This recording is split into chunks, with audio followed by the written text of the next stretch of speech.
Hello, welcome everybody to another episode of Thrive Time. We are here to have some really great content today because here's a question I have for you. Are you a woman? Or do you know a woman? Did you come out of a woman? Are you related to a woman? If you have any yeses to any of those answers, then this episode is definitely for you.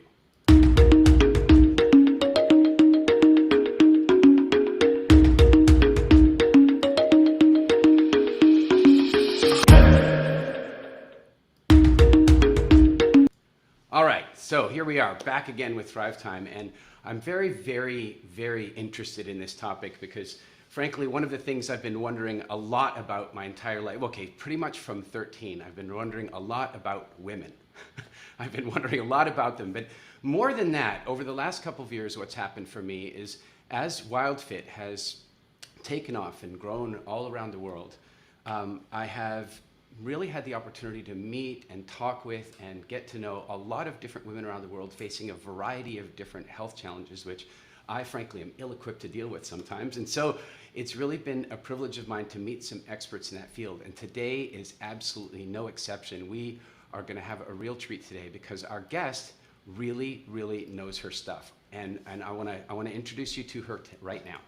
So we're going to be talking today with Anna Cabeca. She's an internationally acclaimed menopause and sexual health expert, global speaker, and pioneering promoter of women's health. She's an Emory University trained and triple board certified in gynecology and obstetrics, integrative medicine, anti-aging, regenerative medicine, and she's a best-selling author of the book, The Hormone Fix.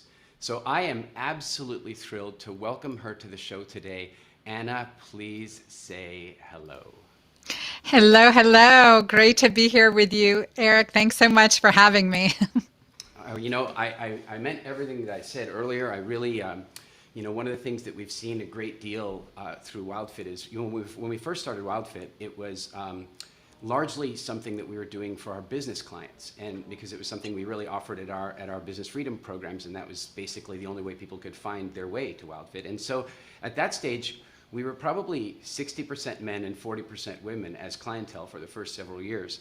And then one day, our publisher, Mind Valley, picked up the program and they started putting it out there in a really big way. And all of a sudden, our demographics changed dramatically. And we're now at a point where we're probably like something like 65 to 70% of our clients around the world are women. And so that's really put me in a position where I've been facing all kinds of interesting questions about food and hormones and all that kind of stuff. So I'm really thrilled to have you here. First thing I really want to jump in with you is you've got a new book coming out. I don't mean to make this a big plug for your book, but I know you've got a book coming out, and I wanted to talk a little bit about, because your new book is really about keto, if I understand that correctly. Mm-hmm. And I wanted to I want to jump into that because, as you know, in WildFit, we've got WildFit Spring, and you've got this book coming out, you know, Quito Green. I want to talk a little bit about that relative to health and hormone balance and that kind of stuff. So give us a little lowdown on how you think keto supports women particularly with those issues. Yeah, and actually would say it's essential. It's essential for hormone balancing. As we know, keto helps us become insulin sensitive if we do it right? There is keto dirty, but keto clean, I like to say, is keto green. And that does make a difference for women. I think one of the big aha moments for me was in my own personal journey, just when I was cycling down at age 48 and I was struggling with brain fog, memory loss, and weight gain, and that was just, that was just agonizing. And then coming into what I now call my Keto Green way to pull me out of that, and how that as our hormones shift, as we age, our ability for our brain to use glucose for fuel over ketones, our ability for our brain to use glucose for fuel is compromised because that process is estrogen dependent. But using ketones for fuel, not estrogen dependent, it is essential for brain clarity, among other things. But we have to do it the right way. So that's how I just really emphasize, especially in the perimenopause and beyond, that we at least jump into keto on a regular basis, get our body into ketosis on a regular basis. I agree with you completely, and I'm going to dive into that even more deeply because I know it's a big question for people. Here's something that's happened to us a lot. Like, in fact, for a while, I haven't checked in on it in a while, but there was this group on Facebook they called themselves the Eric haters. And here's why. It was a joke. It was a joke because in brackets they put lovers. And here's what was going on there were a lot of women that were in that 24-month menopausal, transition period, and menstruation had stopped and all this kind of stuff. And then they went through WildFit, they got into spring, they learned how to put their bodies into really good solid keto, and then suddenly menstruation would begin again. And so hence they hated me, but equally they saw it as a winding back of the biological clock. Can you give us some insight as to why that happens? Yes, exactly. And that's so important. I love that. That's just such an empowerment. That's the body, resuming fertility again, right? Turning back the biologic clock. They just aged younger. And I love to see that and often hear, and that was the truth for me too, 48 in that perimenopause, able to reverse it. And now at 53, I may finally actually be through menopause, another month to be sure. But what's happening is as we get into ketosis, and when we're doing it the right way, right, adding in the plant-based greens, that what we see happen is that we increase insulin sensitivity. We are supporting our hormones, especially cortisol, when we're working with intermittent fasting and we're working with alkalinizing ingredients. We're getting out in nature, moving our body, sleeping well, which is all a component of a healthy living plan. So as we get more insulin sensitive and also manage cortisol, our natural production of progesterone is higher. Our natural production of DHEA, the precursors to estrogen and testosterone, is higher.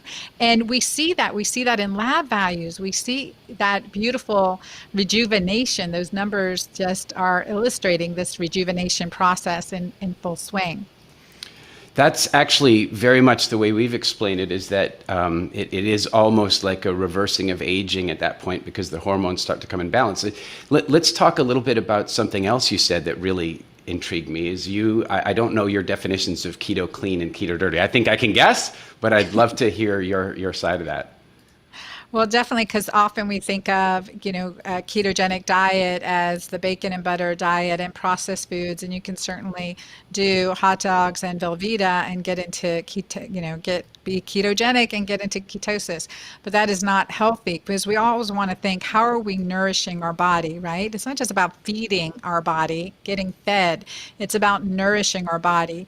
And so we want to look at the balanced micronutrients that we're getting to support our cellular processes, our immune system. So keto dirty, you kind of get the image. And keto clean is that like this, we are what we ate, right?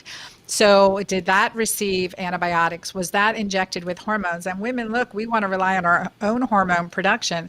Certainly don't want to be eating antibiotics and eating hormones from our food sources. And that's going to interfere with our body's natural hormone production. That's where we become estrogen dominant. We have toxic hormones and problems with hormone metabolism when we're doing that. And so with the keto clean aspect, it is that wild, wild grown, free range, raised, grass fed, all that, wild caught, all of those things that really do make a difference in the quality of the food we're eating. But plus, with balancing the fiber in our diet so that we're not constipated, we're not, metabolically acidic, and that we're incorporating alkalinizing foods and alkalinizing lifestyle practices. And that creates a more of a keto clean, hence keto green program. I really like that. It's funny because I think you can apply that principle to just about any kind of diet. Like there's vegan clean and there's vegan not clean. There's carnivore clean and carnivore not clean. And I think that's a really important distinction. I've noticed very often people think that a certain word means healthy, like natural means healthy, or organic. I could have sworn I saw deep fried potato chips the other day that were organic. Like that means that's going to be healthy for you. So that's interesting. Now here's something that that leads into, for me anyway, is that very often when I'm speaking around the world and I'm talking to people about different things, I'll drop something on them like you've just done, and then they will say to me, "Well, it's too late for me now. I've already messed that up." Let's talk a little bit about how can somebody turn that around. What can they do to get themselves back into balance, to cleanse themselves of the toxicity? Oh my gosh, there's so much that we can do, and there's no age limit on it. I worked with clients, as you have, in their 70s and their 80s, and even in my own family history, turning around my dad's life at age 79, when his doctors had given up with him and telling me he's lived a good life, right? In implementing what we practice and some bioidentical hormones, he didn't just live a good life, he lived a great life till age 91, 12 years after they had given up on him. And so we can shift so quickly. And with that, this 79-year-old man went from 120 units of insulin per day to 20 units of insulin per day. His doctor had never seen that. His doctor was practicing 30 years. There's so much. Our body has this ability to rejuvenate, and let's not put an age limit on it. And it breaks my heart. I mean, Eric, I had done a sprint triathlon at age 44, and I had a client come into my office. She saw the picture of my triathlon win, and only did once because I checked that box on my bucket list, and that's it. But anyway, she's like, "Oh man, I wish I could do that, but I'm too old." I looked at her chart. She was 39, a full 5 years younger than me. I was like, why are you giving up on yourself? I mean, you're never too old. And I think that's really an important impression to make. And especially when it comes to how we can empower our body through lifestyle, it's amazing. We are designed to do that, given the right, historical and evolutionary practices. That's part of the process. And the addition of nutrition and supplements and hormones that in a physiologic range can really support us. Just yesterday, we had one of our WildFit classes coming through graduation, and I checked in on the class myself, and the very first woman to check in, she was a spitfire. I mean, I couldn't, the energy, she was overflowing, and, she was so excited because in a very real way, it seemed like she was getting, this expression, a new lease on life. Well, what does that really mean? It means that I think sometimes people come to a place where they do think it's now too late, it's over. Mm-hmm. I mean, can you imagine in the 30s thinking that? This woman was 75 years old. 75 years old. And she was like, I have a whole new chapter to write right now because I have energy, because my moods are balanced and so on. And that kind of leads me to my next question, because I went through something, my first wife and I went through a really difficult time together. And we created the most incredible little boy in the world. He's not so little anymore, 22 or something, they allege. And but at the time, we went through a real difficulty, which may have been something like postpartum depression or something like that. Let's talk a little bit about, I think hormones in men and women, but in particular in women, they're going to fluctuate heavily, especially during those types of things. Obviously, if we stay in balance, that's going to help a lot. But are there specific things or specific hacks that you would suggest? Like somebody who's coming, they want to recover quickly, post-birth, and they want to keep their hormones balanced and keep their moods on track. What would you recommend? Yeah, definitely, especially postpartum depression, PMS, PMDD, perimenopausal depression, anxiety. All of these are hormonal. There's a hormonal component to all of this, absolutely. And what I say in my first book, The Hormone Fix, is it takes more than hormones to fix our hormones. There's certainly so much more that we need to do than just hormones. But this is a really big gap in our gynecologic and obstetric practices in helping women in these transition phases of life that we have solutions for. And so it starts with this, hence I always say it starts with really optimizing healthy fats. Healthy fats are needed for hormones. And I say this because also I've tested, I'm a big test don't guess. I've looked at fatty acid levels in postpartum moms or women that have had 2 children and more, or even, wanting to conceive. I've evaluated fatty acid levels. So looking at omega-3, EPA and DHA concentration. So when we look at a bottle on fish oils, we look at the EPA, DHA concentration, right? And we look at that in the blood because we need fatty acids for healthy cell membrane. Every woman who's had 2 or more children, for sure, were significantly low. And every postpartum woman was low on their fatty acid level. So right away, we're thinking, okay, let's optimize fatty acids.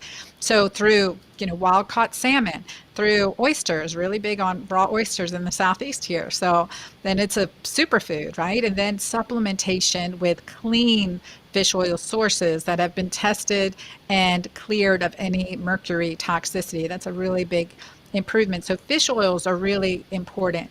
And then, adaptogenic substances for me, which helped me part of my journey around the world, created this combination of adaptogens called Mighty Maca Plus. But maca, huge adrenal adaptogen, quercetin, resveratrol, turmeric, grapeseed extract, all of these, cat's claw herb, anti-inflammatory adaptogens that can really support the body's natural healing capacity. So that's all in this one formula. But then also during this time, progesterone is plummeting. Using bioidentical progesterone, either oral or transdermal, for postpartum depression was a mainstay in my care for clients. Progesterone is this neuroprotective hormone. When we are stressed, okay, having a baby, I don't know about y'all, but I will admit it's so awesome, but there's a certain significant amount of stress that worry starts, right, with pregnancy and certainly continues. I don't think there's an end game on maternal worry, but that cortisol is further depleting progesterone, this really vital hormone of peace, of decreasing anxiety, of helping with getting a good night's sleep and depression. So unless we have great support, lots of laughter, lots of, great nourishing lifestyle practices, that drop in progesterone can contribute to worsening postpartum depression, PMS, perimenopausal transition issues with anxiety and depression, not to mention all the menstrual irregularities. So bioidentical progesterone during this time. So that's my triad: bioidentical progesterone, omega-3 fish oils, and for me it's the Mighty Maca supplement or something similar, that adaptogenic support, which you can do while breastfeeding and is very much healthier than anti-anxiety medications. And so Wow, that's you know your stuff. Well, I found that to be so helpful because I saw patients that came to me on, they'd been medicated and they still didn't feel good. And once I got them, balanced and getting a good night's sleep, progesterone helps with that good night's sleep naturally. We're able to wean off the medications and they just, the cloud lifts, they're happy, they're joyful, they're experiencing the love of motherhood versus like just the constant in this fear state. So with lifestyle, again, it's always, and you're so amazing about sharing this and teaching this, but it's all about the lifestyle. What is the, activities that help restore you? Where is our attention focused, and how that just shifts our physiology? So that in combination with some support that we need, it just is transformational. I think about, me, I'm always going through sort of evolutionary theory, like what process did we go through to evolve the hormones, biochemistry, physiology, instincts and stuff that we have. And so one of the observations I've had, having spent quite a lot of time, with hunter-gatherer people in Africa over the last 10 years and just general human natures, it strikes me that it is safer for a woman to be a little afraid when she's in late stage pregnancy and just after she's had the baby. In nature, it would be safer for her to be a little bit afraid. It's just safer. And it just means vigilant. A little bit vigilant. It's safer. I have this little being I have to take care of. But here's one of the things that gets me, and I really think we need to bring some light to this, is that we live in a world now where it is safer than it's ever been. I mean, look, even now, even with everything we're facing right now, it's still safer than it's ever been, ever. And so I suspect that one of the troubles that we run into is that a woman goes into that, say, vigilant period. You know what? The only thing worse than a spider that you can see is the spider that you can't see. Mm-hmm. And so I think sometimes part of what's happening is that, you know, women go into that post-birth, they've had the baby's there, and they go into this vigilance, but there's like nothing around that's scary. And it would almost be better if they could see something scary in the distance and go, okay, the scary thing is there, I know about it, but it's almost like I'm calibrated for this terrifying environment, and then there's nothing terrifying, and that's even more scary because I can't see it. Mm-hmm. I'm really curious. Let's breastfeeding is going to help. Progesterone's going to help. Talk to me a little bit about what about meditative practice? Like, how do you recommend that? You know, look, one of my favorite expressions is the less you want to meditate, the more you need to in that moment, right? And so, you know, but what I'm asking is, what can we do even in our minds? What can we do to really try to bring that calm in, to communicate that we don't have to be vigilant? What do you suggest there? Well, I think the power of pregnancy, especially in this postpartum time, is the power of oxytocin. Why breastfeeding is so therapeutic, increasing prolactin, increasing oxytocin.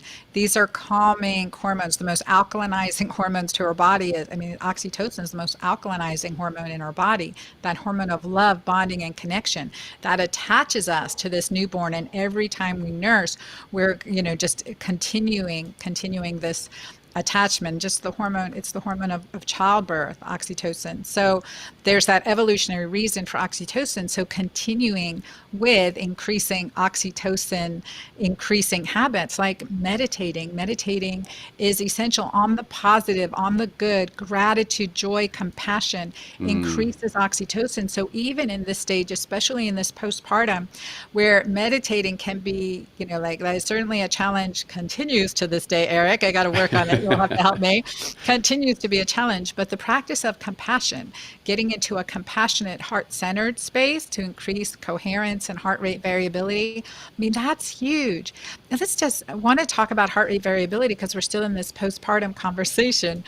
Is that when we as obstetricians monitor a mom during labor and we're checking on fetal health, the baby's health, we're continuously listening to that heart rate variability.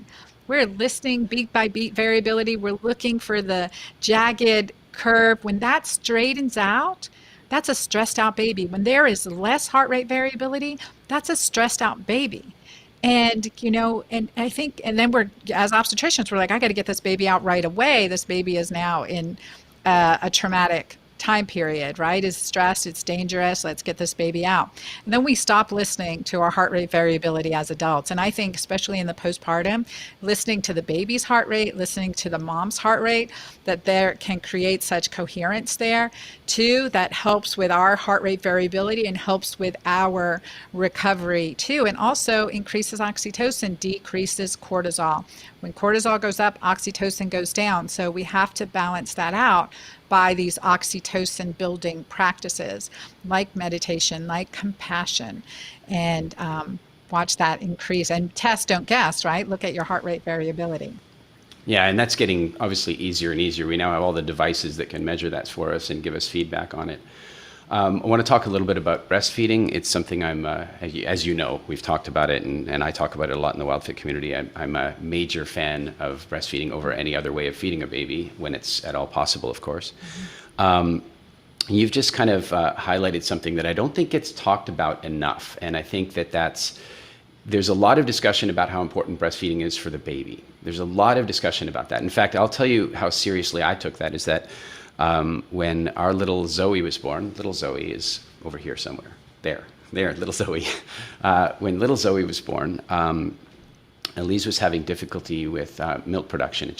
And we didn't know right away, because you don't know. You just don't know. You're weighing the baby and you start, and then we're like, oh my gosh, there's a milk volume production here, and we're really struggling with it. And we had a postpartum doula working with us, and she was trying to convince us we're going to have to go to formula. And I'm like the last person in the world that wants to go to formula. We tracked down a company that made the only formula that we might have considered made out of goat milk, which still irritates me. I didn't want to do it, but we ordered it, and it was coming by shipment. And in the meantime, I started doing research, and what I found was that while it's not legal in Canada to actually sell breast milk, it isn't. It's not legal. I swear it's the dairy industry that wants to reduce competition or something. But anyway, you can't. But there's an underground, and so I managed to start tracking down dairy milk from donors and stuff, and then I found in America there's a site, I think it's called What the Breast, I think. And there you can actually go and buy, and you know, it's fun. Then I started learning all this stuff about how it's like week by week by week, like it changes week by week for the baby. And we were so lucky. We found this one woman who'd been a surrogate, and the baby had gone to the parents. She was the surrogate mom. She handed the baby off. She had expressed everything from colostrum in the first 16 weeks, and they didn't want it. They wanted to go with formula, and we're like, we'll take it. We're in. But all of that was focused on the importance for the baby's health, but that doesn't take into account how healthy it is for the mother. Talk to me a little bit about what is it? Why is it so important for the mother to go through that when they can? Right, absolutely, when they can. And again, no guilt for those that can't or choose not to, but definitely want to emphasize how it is I was liquid gold, especially that first milk, that colostrum is absolutely liquid gold. And that's a gift that we can give. And I struggled myself breastfeeding. I always said the first 2 weeks of hell, honestly. And then, I was back at work as a resident in obstetrics and gynecology. You think we'd be more of a compassionate department. But I was back at work at 3 weeks and breast pumping, but I knew it was something I could do for my child while I was working, yet not so much focusing on how good it was for me, right? And every time we're nursing and releasing breast milk, we also increasing prolactin, a very protective hormone as well. So it's breast protective. Breastfeeding is breast protective, but also the hormone oxytocin, that there is that love, that connection, that bonding from nipple stim, from suckling, from sensual pleasure. All of that increases oxytocin, and how powerful that is. It's for ourselves and for our bodies, and for our bodies too, to recover and bounce back, because as we're increasing that oxytocin, we're also getting our uterus back down to its normal size and improving blood flow, to and from the uterus. And so that helps with that, that certainly does help with that physical rehabilitation that we're experiencing too, but mentally, where oxytocin comes in, it's been shown to be certainly neuroprotective. It regenerates muscle, and even the aged muscles, looking at elderly, like are getting close there, but the elderly population that we see with oxytocin, we actually increase muscle cell regeneration. That work was done at Berkeley, and I just love that information. But again, how this also does just instinctively bond us from mother to child. And there's some things I learned, being trained in osteopathic manipulation before going into residency and OBGYN. Certain times, sometimes it's hard for a child to suckle because they've just been compressed through the birth canal, and there's a compression that can happen in the cervical spine. So there's releases a chiropractor or an osteopathic physician can make to the C1, C2 junction of the base of the head. And as an obstetrician, when I had a mom that was having trouble, their baby wasn't suckling, I would just do that little release and the baby would start sucking right away. And so that can help with breastfeeding. And then also we know fenugreek, milk thistle, heck, a little beer, that can also help with breast milk production. I mean, I dug deep into it because it's certainly harder when you're pumping than when you're nursing. To keep up your milk supply too. So and then there's protecting that you can use for your nipple, as well as if you're going to breastfeed, starting to toughen up your nipples while you are pregnant. That can make that transition into breastfeeding a lot less painful. I wish I knew that before baby number 1, but by baby number 2, I had it figured out.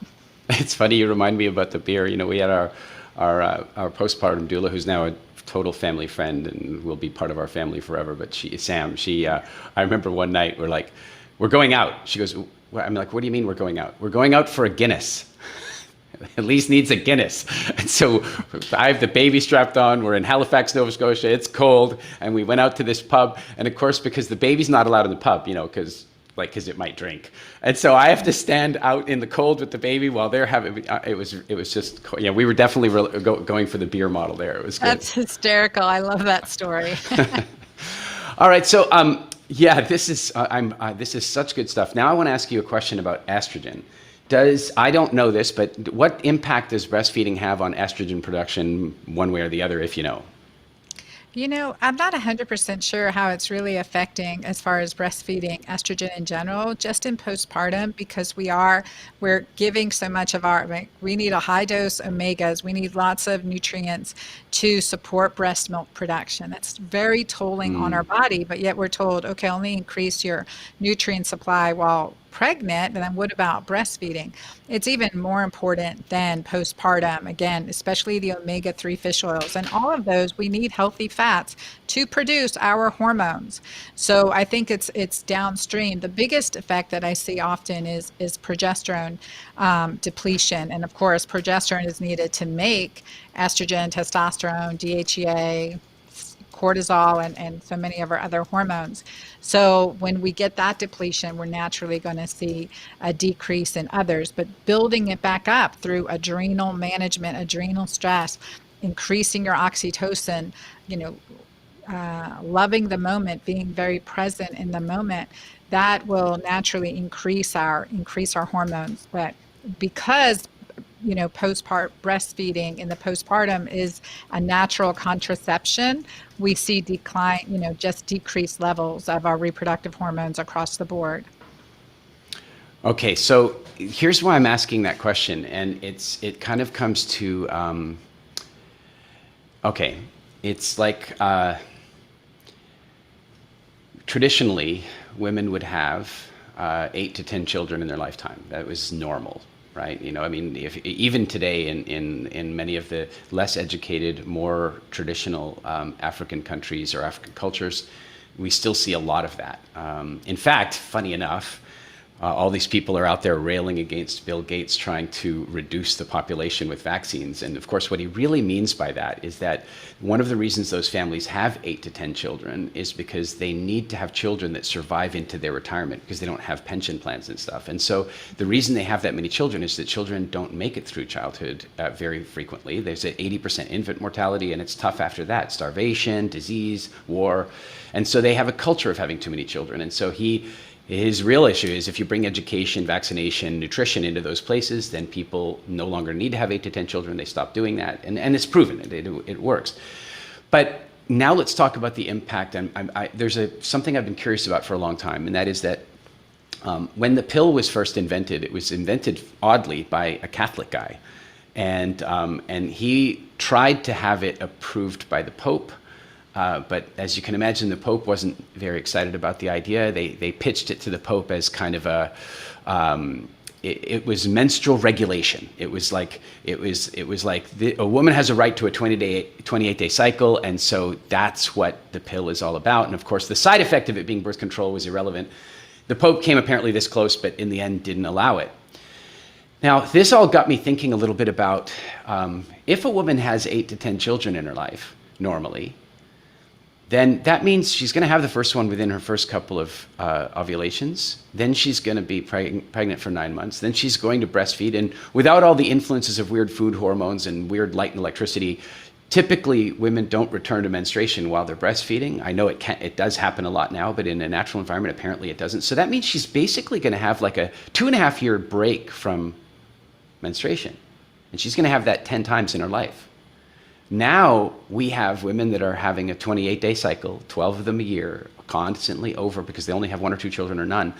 And we know that estrogen is tied, correlates, excess estrogen correlates with breast cancer. What can we maybe do about that? And I'll tell you why this is a serious, deep question for me, is that this is a theory that I kind of discovered. I was reading about different things and I put it all together, and it was just an interesting theory. And the reason it got to me is that I know that one of the treatments for this is you can actually get birth control injections that stop menstruation. And I've spent most of my life railing against such things. I'm not a big fan of any of that kind of stuff. But now, recognizing that we've changed the natural way that women live compared to what they did, what can women do to mitigate for that or make sure they're not overproducing estrogen? Like, this is it. Go. Yeah, no. And I love how you're thinking, really, because you're thinking, okay, look, and I love that your work, especially with tribal populations, you get to see that shift, like how are they living, how we're living, what diseases are they exposed to, what chronic medical conditions are they dealing with that we're not dealing with, or vice versa, typically what we're dealing with and they're not dealing with. And what makes a difference there. And I've done the same. I've traveled around the world, lived in different cultures, and it really opened my eyes to see that, one of the reasons I practice medicine this way. But with this question of, first, I think with birth control pills, we know that while over 7-year use of birth control pills will decrease your risk of ovarian cancer, it can increase your risk of breast cancer. And so looking at that, honoring our physiology and empowering our physiology, I'm all with you, Eric, and thinking of the best ways to do this now with my recommendations. I have 4 daughters. So first is to make sure puberty is as healthy as possible, right? I've seen many moms bring in very worried about their daughters with weight gain, acne, painful cycles, and we can fix that. That's all lifestyle right there, and as puberty is not a disease, neither is menopause. That natural transition is really critical, as well as every monthly cycle that we have. So optimizing our health during that cycle is removing. Part of this is we use birth control pills if we need it, but I'm all for the non-hormonal IUD or non-hormonal forms. Let's use our own hormones, especially the birth control pills have synthetic progestin, which is, has negative effects on our body in many ways, from cardiovascular to cell membrane function to mitochondrial function. And so if we look at how we want to empower our natural cycles, and I've had clients who've had painful cycles for 20 years improve their cycles in just as little as 2 to 4 weeks. So we can make big shifts. And I'm going to say first is the biggest culprit I found is animal milk. So dairy. Dairy's a big culprit. The antibiotics, the hormones in dairy affects our natural hormones. And as an obstetrician, I will say we should drink no other milk than our mama's breast milk, right? So, there's no other, calcium. We get more calcium from a bowl full of kale or spinach. So thinking about what we can do to optimize our natural hormonal rhythms, eliminate other hormones as much as possible, and create this empowering balance by managing the biggest thief of our natural hormones, and that's stress, cortisol. Because cortisol will deplete progesterone, will create anxiety, will create sleeplessness, will create insomnia, will create irregular menstrual cycles, will create worsening PMS. Not to mention, I always tell clients, if you only hate your husband 2 weeks out of the month, it's your hormones, not necessarily your husband. But these little things can make a big difference in our, in our quality of life. How we manage our, real or perceived stress affects our hormones even better. So our natural rhythms are empowering to our human body, our human physiology. And because we have so much we're exposed to in this Western world, so much exogenous estrogen, we really have to look at how we clean that up and out of our system. Yeah. First thing is I'm immediately going out and getting a t-shirt made that says, if you only hate your husband 2 weeks of the month, it might not be his fault. That's my new t-shirt. Perfect. But the second thing is, the animal milk thing. It's bad enough that we inject a bunch of hormones into those animals. I mean, we inject hormones into cows to make them produce more milk and so on. But even before that, I'm like, wait a second now.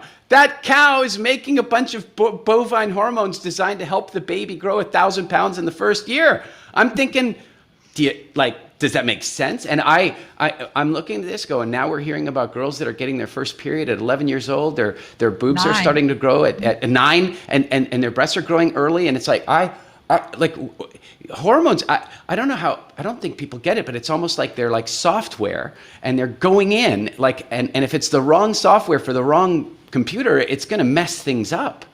And, you know, people don't get that the food has messages in it. So I'm so glad that you said that. Anna, I want to go to, we've got a couple of guests on that have questions. So Awesome. we're going to do that. And our first guest that we're going to bring on is, let's see here, where are we here? Yes, because it's Audrey, and Audrey wants to talk a little bit about sex. So let's jump in, Audrey. Say hello. Hi, how are you? Good. Hi, Audrey. Nice to see you. Nice to see you too. Thanks for being here. So, Am I getting sound? yes, Yeah, we've got Audrey, you. what question Okay. do you have? Lots of questions, especially about, oops, getting the camera right. Just as you hit, I'm 53 today, and Happy birthday. thank you, don't know if I'm into menopause or not. Periods have stopped. And there had been a question that had come up about sex life and when you're this age, and what if you don't have a sex life? You know, where does this hormonal balance? How do you know you're in menopause? What do you do if there's so many questions. Well, Um, I love how you're thinking. First of all, happy birthday. I'm 53 too. I love that. awesome. And it's a great age. I'm telling you, in our 50s, it's a great age. In Japan, they have a word for menopause called, I want to say it's konenki, and it means second spring. So welcome, for those of us in menopause and beyond, it is our second spring. And I really love that visual language too around this. Now, technically, the perimenopause can last anywhere from 5 to 15 years in most of us. And my average in my patient population has been 10 to 15 years where we start to see these symptoms of hormonal shifting. Right. And then we're called menopausal when we go 12 months since our last period. So our menopause is one day. It's a terrible terminology, but menopause is one day that is 12 months from our last period. But as I know, and as Eric knows, that once we get, like I say, Keto Green, when we get in more insulin sensitive, we empower our physiology, empower oxytocin, then our hormones are naturally younger and healthier, and we may start our periods again. So as I was 48 in early menopause, and I reversed it to now, I think, 53 being menopausal. So, when you're 12 months, and technically since your last period, where it gets confusing is for women too who have had hysterectomies. And, if their ovaries are there, they're not sure because they're not having periods, or they're on birth control pills, and which I don't ever recommend in the perimenopause to alleviate your symptoms. We never want to be on synthetic progestins and pregnancy level doses of hormones. So we want physiologic ranges. So in this time, what's happening naturally, of course, our hormone levels are shifting, our hormone levels are declining. But, and with that note, whatever we can do to improve our base hormones is ideal. So as you're going through this transition, improving DHEA, improving testosterone, improving progesterone, that will make this transition, really seamless. And it sounds like you're pretty seamless going through this transition now. Sexual health now, just like our bones will get weaker as we get older and we lose muscle strength, our pelvic floor, we can also lose pelvic floor strength, and also the tissues, the mucosa, the lining can get drier. We talk about vaginal dryness all the time, but with natural remedies, we can really improve vaginal health, sexual function, and that is important whether we're having sex or not. Keeping the pelvic floor, and I say this is another shirt for you, Eric, is that clitoris to anus, that is prime real estate. That is the most valuable real estate of our body. Because as we get older, I'm getting you that shirt, I'm sending it to you. And so as we get older, we have issues with decreasing sensitivity, clitoral sensitivity, decreasing orgasm, decreasing pleasure, urinary incontinence, prolapse, fissures and hemorrhoids. I mean, talk about, a problem for us as we get older. We want none of that. So that's where, I really have been passionate about this for myself, my patients' health, and that's why I created products to help with this. But attention to detail in that area, pelvic floor exercises, and for me, it's the use of a topical cream I call Julva, which is my formulation, has plant stem cells and DHEA and emu oil, coconut oil, and shea butter. So it's nourishing and moisturizing. That with pelvic floor exercises improves all of these symptoms, from leaking bladder to atrophy to decreased sensation and orgasm. So we get all these benefits. And I was just at any age, I was just with a couple today that's 72, and we're just so grateful. And they have been married 50 years. They're like, I feel like we're in our 20s again. So that it doesn't it doesn't matter how old we are, being able to keep our health, especially pelvic floor health, optimized I say that is essential for life. Okay, I want the t-shirt, so we're going to talk about that. You've locked up a few firsts on the show, some of those terms, but that's great, fabulous stuff to be talking about. And it looks like, Audrey, thank you so much for being on the show and asking a question. It looks like we're going to continue the theme a little bit because we've got Leslie to come in, and Leslie wants to know something else. Leslie, you are live. Say hello. Hi. Hi, Leslie. I have your book, The Hormone Fix, so the great book. Question. So right now we're in quarantine, right? And people have different sexual needs at this time. Like I think I'm in menopause, but meaning men and women. So some of us want more connection right now, and we cling into that, especially because, well, what else is there to do, right? But have sex. And then some are still working and feeling the stress of outside. And how do you balance that sexual need, and it's not just sexual needs, it's also that human connection need. And, I know I have people in my group that have small children and are just so stressed. And then, I have teenagers. So kids are home all the time. What do you do? I know. My house is full now. Like I said, 7 females, 5 women, and 2 female dogs right now under my roof. And so I get it. And this is such a valuable, first of all, thank you, Leslie, for asking this question. And it's so important, that need, understanding. I think that's always discerning what is true to yourself. Like I'm feeling a need for greater connection, greater physical intimacy. That's also an oxytocin seeking behavior. That's self-medicating, right? That just makes me feel more connected, more loved, and it is essential.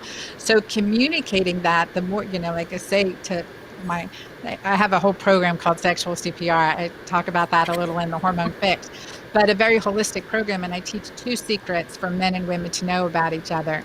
And the first one for women to know about men is that, number one, he wants to make you happy. And Eric said something on those lines earlier in this conversation, like, I just want her to be happy. And so true. Like when we talk about our spouse, when men talk about their spouse, I want them to be happy.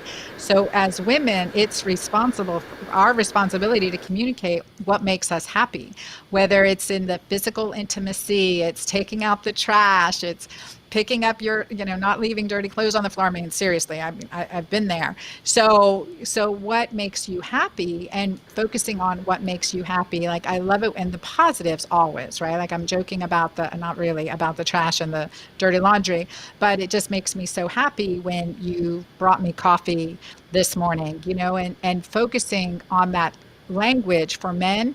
It's really important. That's also in the bedroom with sexual intimacy, how important it is for him. It's about you in bed. It is about you. Your pleasure is his pleasure. And that's something that's critically important. The second secret that I share is what every man needs to know about a woman, and regarding her desire, is that our sense of connection is really post-coital, is after sex, when oxytocin is high, and we can relish in intimacy and connection. So I tell guys, like, before you roll over and go to sleep, because oxytocin wants to make you sleepy and you just want to roll over and go to sleep, give me 2 minutes. Give us 2 minutes of, just intimacy bonding time, and we will want to have more sex with you. And that kind of language is inspiring. So I It think is. that it is, right? You're like, oh yeah, check. And it's so real, it's so true, and that's with our physiology. And so I think too, like if expressing, if it's uh, stress, cortisol will deplete your oxytocin faster than anything. And I come from having, as you know, PTSD, significant trauma. That chapter 8 in my book, The Hormone Fix, essential reading. So that oxytocin, cortisol depletes, sucks our oxytocin, and we feel less connected. So oxytocin increasing behaviors are so important. And for those with small children at home, still having date night, still having, older siblings babysit younger siblings when possible, to have date night, making time for yourself to relish in getting to know each other in an intimate, sensual, sexual way that feels safe and connected, and practices, even if it's not sexual, if it's massage or it's, a foot rub or hand rub or head rub. Head rubs increase oxytocin. If it's like creating oxytocin in your life, especially with children, field day outside, playing outside, doing things in nature that you love and enjoy that you haven't done in a while.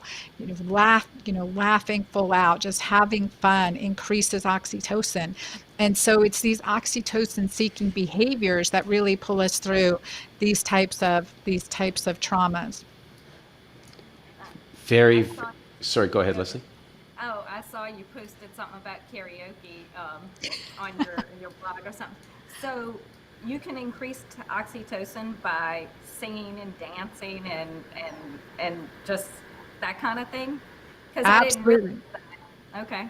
Yeah, laughter, absolutely. Yeah, so I wrote in, as fun as the treatment for anxiety, and I never did karaoke. I mean, like I public speak and I keynote, but it is terrifying. So even here at the safety of my own house, my first song, my kids just wrote me into doing karaoke with them, and I'm like, okay, have fun, play, oxytocin, all right.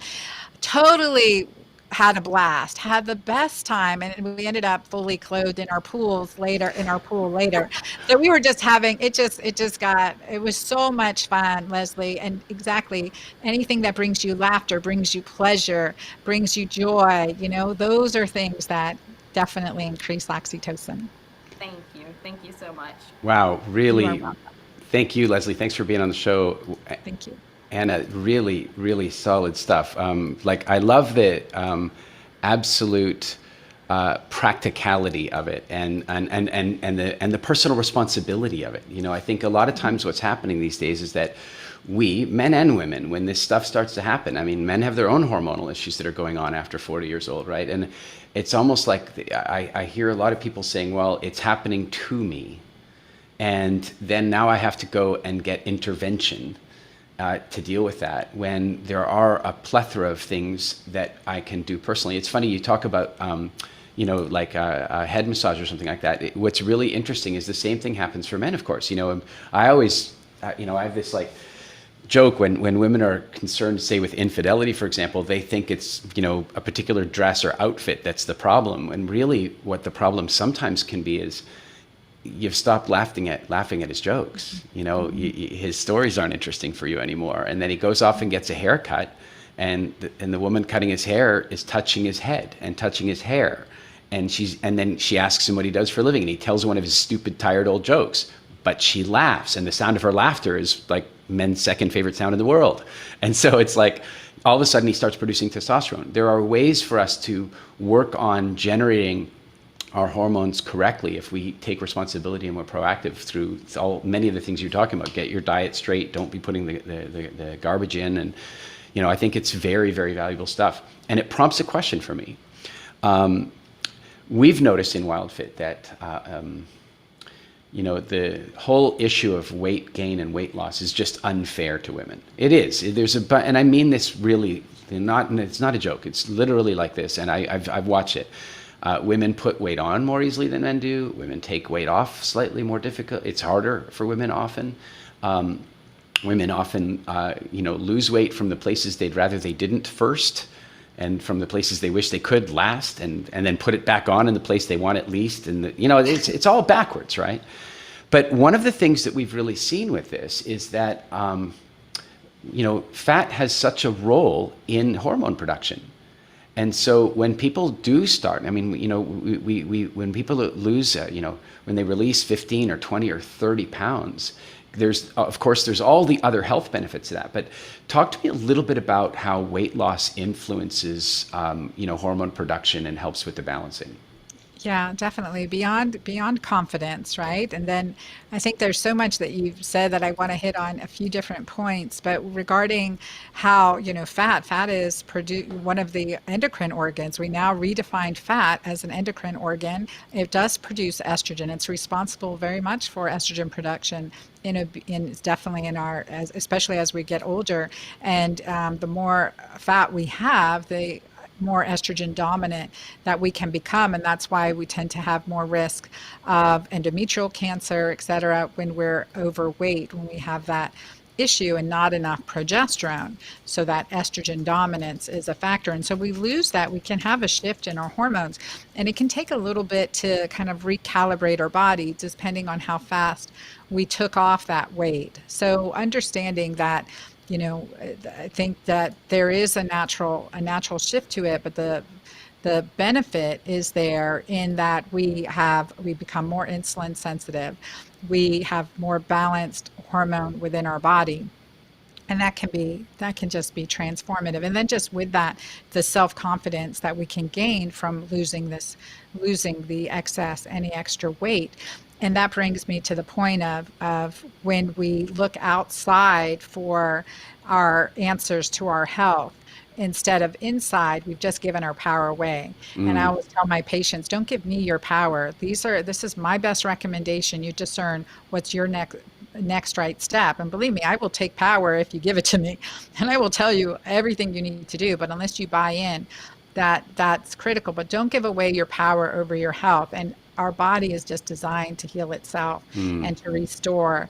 And 90% of it is in our own control. And just because I'm, a physician, and I want 10% for myself, that you can say, Dr. Cabeca, help me, then I'll take that 10%. But hey, listen, a lot of times people think I don't like doctors because I point out that they don't have to study food to become a medical doctor. And I don't think that's the fault of any doctor. I think it's the fault of a broken medical education system. But the fact of the matter is, that 10% is incredibly important. Just 6 weeks ago, I'm off traveling around Africa in the middle of nowhere because I don't do normal stuff, right? I'm in the middle of nowhere, and all of a sudden, my appendix burst, and I had to have an appendicitis. Like, let me tell you, that other 10% where you have an emergency, something took place. When I was 18 years old, somebody lit me on fire. I had to have my arm rebuilt.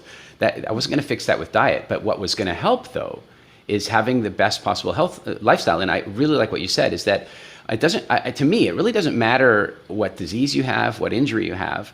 Your body's capacity for regeneration and healing is going to be directly related to your health, to your baseline nutrition, to your exercise and all that kind of stuff. So I love that idea, 90-10, and I think you should keep that 10%, and it's probably more than that if we're really honest. But I think it's important for the client to see that it's that way. I mean, what the difference is between a client who comes to you and says, I want to take responsibility for my own health, and a client who comes to you and says, fix me. It's like a different thing. And in that realm, what I've seen with patients, especially thinking of one in particular that you brought to my memory, was a client that I saw year after year, and I said, she's running a nursing home, single mom, in a toxic relationship, and I said, look, your numbers are good, you've got to do this, let's detox you, let's empower your physiology, blah blah blah. Didn't want any part of it. Then she came in and I diagnosed her with breast cancer. And then she said, okay, tell me what I need to do. I'm all in. And I don't want anyone to have that wake up call, right? Yeah, I'm really with you. That personal responsibility thing is a big deal. In fact, one of the big realizations I've had really going through this whole COVID-19 thing is, I frankly have an unpopular theory, but that is that COVID-19 is a wimpy, useless little virus that couldn't do a damn thing to us if we didn't have prolific obesity, diabetes, and hypertension in our culture. I asked the other day on Facebook, what do you think would happen if this virus went through us in the 60s? And I think nobody would have noticed it. It would have just been another flu. And we are now a population that's weakened by a disastrous food industry, a food industry that's propagated, a food industry that's motivated by profits and then uses those profits to manipulate the government and the education systems and regulations. And so a lot of us are out of control, and a lot of us have emotional and physical addictions to the very things that are causing stuff that people are asking you to come and fix. Here's my question. You have a client who comes to you and they're in health disaster. Okay, it's not their fault. I really want to be clear, and this is so important. I used to be guilty of it. I'd be sitting on the plane. Anna, do you remember planes? We used to go on them and fly. So totally missing them. I'm like planning my trips in my mind. But I used to be the guy sitting there on the plane, and then the very overweight person's coming on the aisle, and I'm going like, oh, not me, not here, not me, not here, not here. And then they'd sit down, and I'd be like, if they just ate less. And I was judgmental. For years, I was like that. Until, of course, I really got into the research, and long before we created WildFit, I'd completely changed that. I am really clear that when somebody has those lifestyle conditions, that it's not their fault. In fact, I have a new kind of view of that, is that even calling them lifestyle diseases is just simply the food industry and the government shifting blame to the consumers for their incredibly bad policies. I really believe that we shouldn't even be calling them lifestyle diseases, because while it is our responsibility once we're aware to fix it, the fact is we have a food industry that is out of control and dangerous. So now you've got a client who comes to you, health disaster, there's all kinds of problems, not their fault. Maybe they're heavily overweight, there's hormone imbalance, maybe they're pre or type 2 diabetic. I mean, all of that stuff's going on. And then they come in, they sit with you, and you're like, well, you got to stop eating this and you got to eat that. What do you do to motivate them to actually change? This is what's so empowering for me. It's definitely one of my most motivating things is, how do I want my children to live their life? What do I want my life to be like when I'm older? How do I want to be, living? Do I want to be in a nursing home, not remembering my children's name? Do I want to be, you can look at that and see, or do I want to be married, celebrating 50 years and have healthy generations all around me? And so I think it's that big picture. To each of us individually, we have a goal, we have an aspiration, we have many purposes, and we have passions. And tapping into that and say, okay, well, what's our next right step to get there? And I came into this practice of medicine, especially as food as medicine, because I saw my mom, and I was 16, she was 52, she was undergoing cardiac bypass surgery at age 52, heart disease, diabetes on both sides of my family. Mom was diabetic. She was following the ADA, American Diabetic Association diet plan, can eat all the fruit she wants, right? No issue, there's nothing, no intermittent fasting, 3 meals, 3 snacks per day. I mean, it destroyed her health. It gave her heart disease at a young age, for sure, right? Not her fault, right? The best, kindest, most amazing women. That's how I view my clients coming into me. If this was my mom, if this was my dad, how would I treat them? This is my sister, this is my brother, this is my kid. How would I treat them? And what would I want them to gain from this? So knowing that I saw, being able to see what happened in my mom's care, my mom's health, and dying at age 67. That's a young age, dying at 67, and not getting to fulfill, at least my dream for her, which was her, getting to know all her grandbabies, because she was designed to be a grandma. And so I think that's one of my motivating forces in getting this information out. So inspiring change is tapping into that dream, that what brings that twinkle in the eye to that individual, and tapping into that to be able to motivate that, but also empowering them. Like, I am not going to starve you. Willpower is physiologic. Keto Green, like healthy fats, healthy, good quality protein, good quality fiber. You're not going to be hungry. And it's not just what we eat.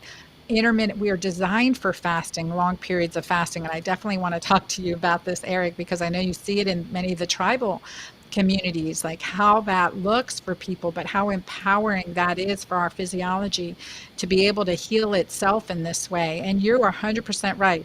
If we weren't right now, contaminated beings with hundreds of toxic chemicals, even passing down to our second and third generation, these toxic chemicals were passing through our umbilical cord blood.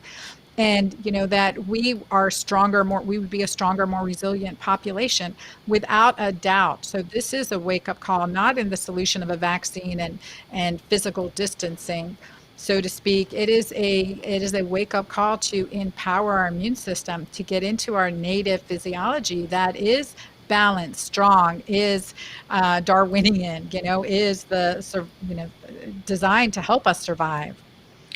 Yeah, that's wow. You're really you're speaking very much my language, and very much I'm on board with those ideas. And one of the things about keto that we talk a lot about, as you know, in WildFit, is that our bodies are incredibly good at preparing us for the challenges and trials and tribulations of nature. And so one of the things our bodies have to be very good at is putting on fat to prepare us for winter. And then our body is equally good at getting rid of that fat when winter is over. And that's, of course, the ketogenic state, or what we call in WildFit Spring. So I think that's there's some really solid information there. Anna, tell me, I know you've got a couple of books out. How do people reach you? How can they get a hold of you if they want to know more? Yeah, definitely my website, dranna.com. So DRANNA.com. Join me, connect with me in my social media, Instagram and Facebook. It's been a fun way that I've been really working, especially during this quarantine, connecting and reaching out to my audience and being, hopefully being some support and accountability during this time. Good deal. Can you tell us a little bit about both of the books? You've got your original book, The Hormone Fix. Can we get a sense of, who needs to read this book? Yes. Well, the Hormone Fix, it really is designed for every woman. And every woman to read, honestly, and especially now, chapter 8, which is my stress, cortisol, oxytocin connection chapter, based on my trauma from losing a child to pulling through, losing a child, losing a marriage, nearly losing, a business, to really pulling through on the other side and having the best relationships of my life, and how physiology, this Keto Green way, came about and how it can help. And then taking it up a notch with Keto Green 16, really, especially midlife, with the diet plan in there. Then, again, it's never just about what we eat. So it's a nutrition, I like to say, the Keto Green way versus diet. So it is, also to do longer intermittent fasting, 16 hours intermittent fasting, a 16-day plan, 16 key foods to make preparing meal prep a lot simpler too, plus a men's chapter, a supplement chapter, and things like that. And I've had both men and women read the books and give the books. And I think for me, it's just, it's humbling that, I can share my journey in such a way that is helpful to others. So and Keto Green 16, with this book, we've run clinical trials right now, even during this quarantine. And actually, it's been life-saving for many of my clients, always working on the menopausal and postmenopausal, because no one studies us, right? For the most part, especially menopausal women. So I've been doing these studies, and with Keto Green 16, during quarantine, we found in 16 days, average age women in the study were 61 years old, had a 9-pound weight loss and 50% reduction in symptom scores. And it was just beautiful. And I have to agree with Eric, we threw the man, because there was one man in this last group. There's been several men doing it, but this one man in this last group joined it with his wife, and we let him in. And in 16 days, he lost 30 pounds and is weaned off his blood pressure medicine. So exactly right. Frustrating that men tend to do it better, but they have the consequences of 10 times as much testosterone. So we'll let him have it. Well, testosterone comes with its own burdens, let me tell you. That's right. So that's excellent. One of the things that we've been looking at doing with WildFit is putting together a recommended reading list for the different seasons that we're putting people into as they go through the challenge and in the Living WildFit process. So we'll definitely be taking a look at your Keto Greens book, and I believe that it's a perfect companion for WildFit Spring, and we'll get in touch with you about that. And I just want to say it's been a real privilege to have you here. We've had some kind of fun little chats in the past, but this has really been rewarding and fun and very valuable for our people. Thanks so much for making the time to come on the show. Thank you. My pleasure. And thanks for those that were asking questions. Such valuable areas to discuss. Thank you. Thanks, Eric. Thanks so much. Hey, everybody. Welcome back to a great episode of Thrive Time. I will be back again in about 30 minutes live with Jack Canfield. I'll see you soon.